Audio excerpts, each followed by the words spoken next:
Today we are doing the per day feed for the pigeon. According to the professionals, the fanciers of the racers, if you master the feed, you master the race. We are supposed to feed 30 to 35 grams per bird. So we have the weighing machine and the calculator and the feed.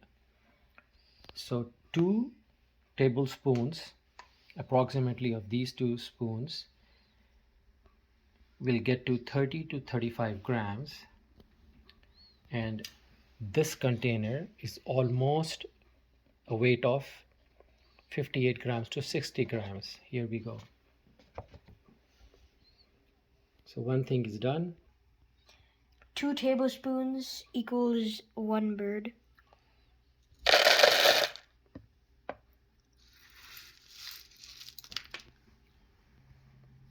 Now the weighing machine is going up because we're adding the feed. So you can see that it's almost 90 grams because the container itself empty.